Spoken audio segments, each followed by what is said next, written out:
Hello, welcome to my messy shed. In this very quick and roughly filmed video, I'm going to show you how I managed to do a wood inlay using only a laser engraving machine. Oh, and side note, I'll put links for everything I've used, you know where.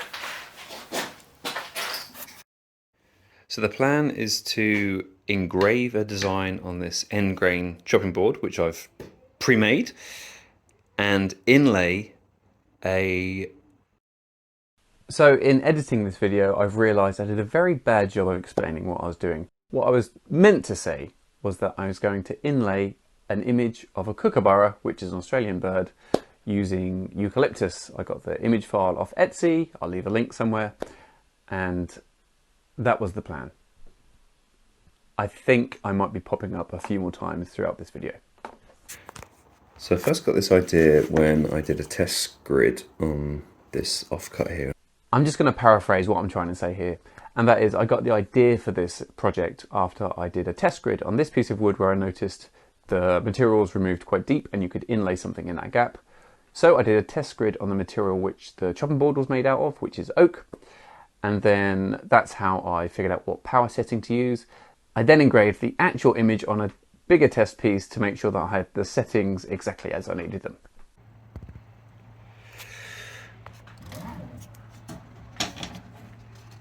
It's not too bad. I think we can work with that.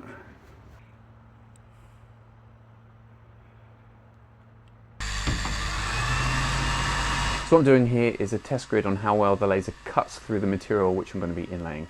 I'm cutting out lots of different stars at different power and speed settings so I can work out which is the best ratio for this material. Okay, let's see what we got. So looking at the back is always a nice indication of how well something's cut. Actually, it's quite clean on most power settings, I think.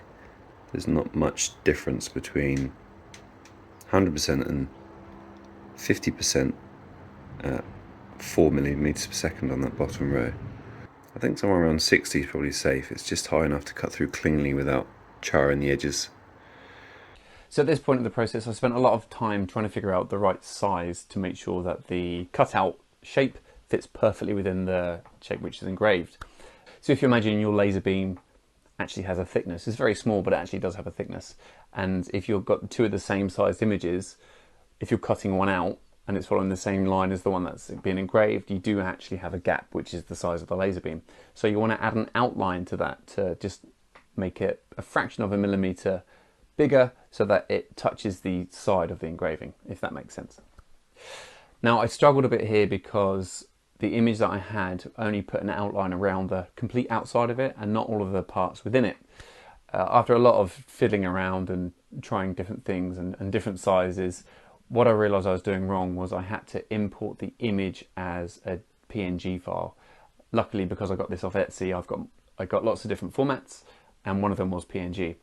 When you use the xTool software and you import as a PNG, you can then add an outline to all the internal parts, which means you can do what I originally wanted, which was to just increase the size of all lines at the same time.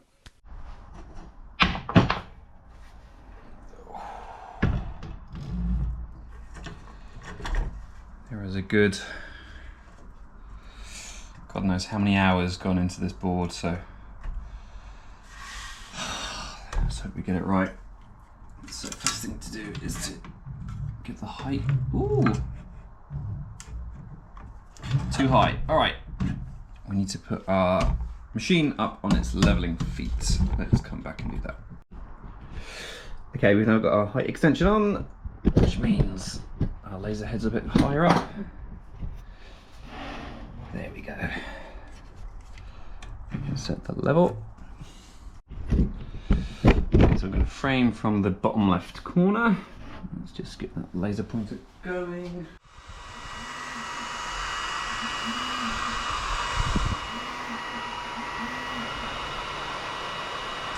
Here we go, air assist.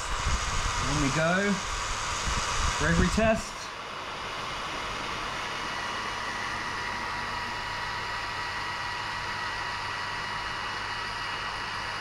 And we're off. All right, time lapse. Just checking in.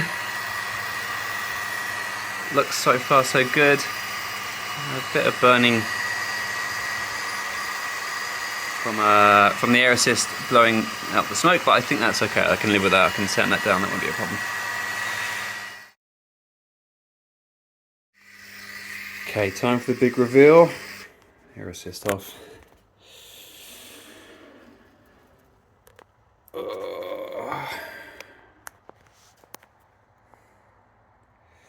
I was a bit worried that I'd moved it too far over. I think it's okay. I think I'm happy with it. Yep. I think we can work with that. The eye is a little bit burnt out, but hopefully enough there that we can just see something coming through. Whew, that's the scary part over. Now we just need to cut out the inlay and get it inlaid. Now over on our bed, it's a graveyard of small pieces of wood that's been cut out. So I think most importantly is to clear all this out of the way, so if there's any small pieces I can retrieve them and know which one's which. So I don't have the honeycomb bed that comes with this. I think I got this before that was even an option. So what I use here is just some bathroom tiles which I have left over upside down, and it makes a nice base for that. And then I've got a couple of cooling racks.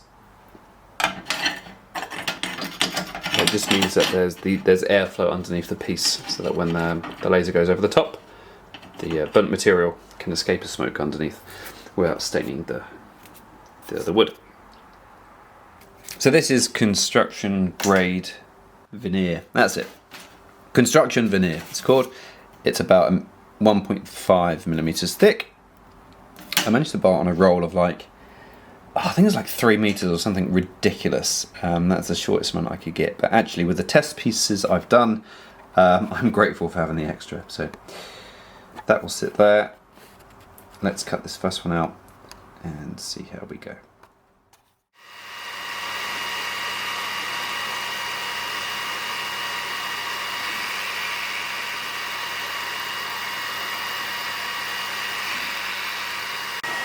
So while that's running, what I'm going to do over here is just brush out any loose material with a toothbrush. Obviously, when you're using a laser engraver on this, the material is just turning to soot basically. So you want to make sure it's completely clean and empty before you start gluing things in. So I'm going to have to put the camera down so I can use 2 hands. But I'm basically just going to sweep around all of here. Make sure everything's completely free of any foreign objects, and then we'll get to gluing it in. So here we are finished. Air assist off. Must remember to switch the machine off, because in the past I've accidentally leant on this button and started it again, and bad things happen. Okay, let's see if we can carefully move this without losing all the bits. Ah! Okay, let's just move.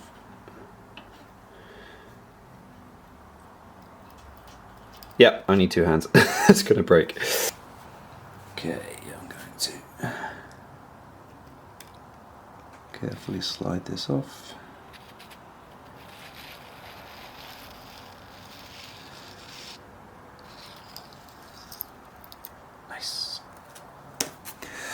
Okay, I think it'd be ambitious to try and get this in one, but we might be able to do it, you know.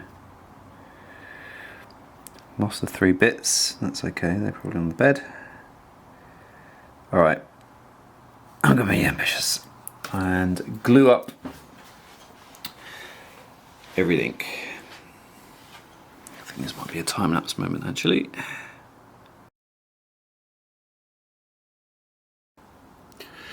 Okay, bravery time. I need a hammer, block of wood.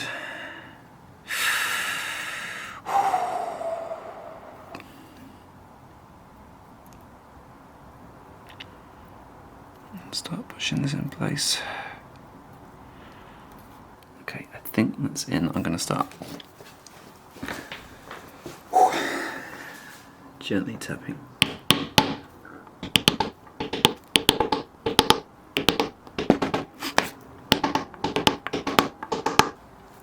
So I think what's happening here, on the, when you engrave, inside there's peaks that are sticking up because it's the end grain. So I think when I'm hitting it, I'm actually flattening these off. So I'm going to actually start hitting it a bit harder now to try and squish this down and hopefully get it mostly flush.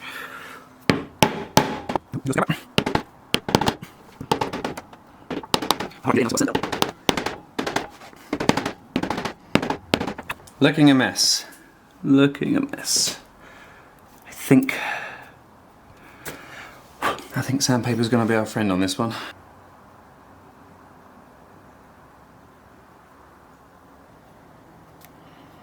Nice. So I think what I'm going to do is actually sand it now whilst the glue's wet, because any holes will be filled up with the sanding dust mixed with the glue, make something solid.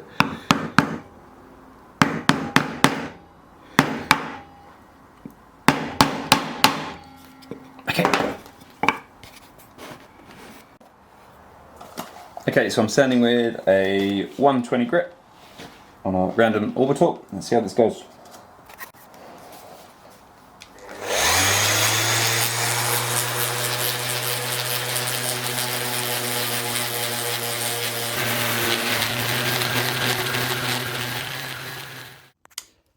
Sanding's finished and it's the moment of truth time. I should probably add it's also the next day. Sanding this took probably a good hour or so. But here we go, hoping that this colour will now pop. The oak should go dark. I know it definitely will go dark over time. I'm not sure how dark it'll go with oiling. But the eucalyptus here should... Still got sawdust in the air. The eucalyptus should pop out. So let's see how we go. This is the oil I use for my cutting boards. I'll put a link in the description.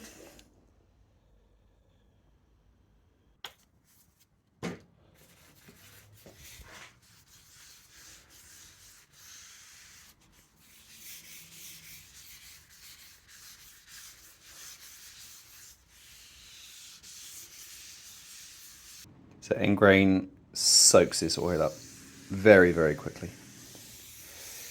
So I think I'm going to be here while oiling this.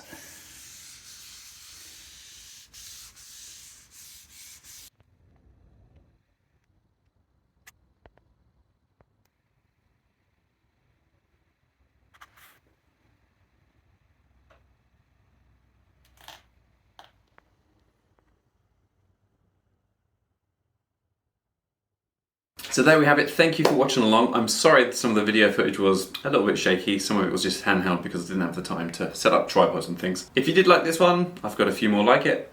If you're interested in the xTool D1 Pro 20 watt, 40 watt, I've got 20 watt. I'll leave a link for that in the description. There's normally an offer on, so check for the latest offers. Apart from that, thanks for watching. Subscribe if you want to. If you don't, I won't be upset. And I'll see you next time.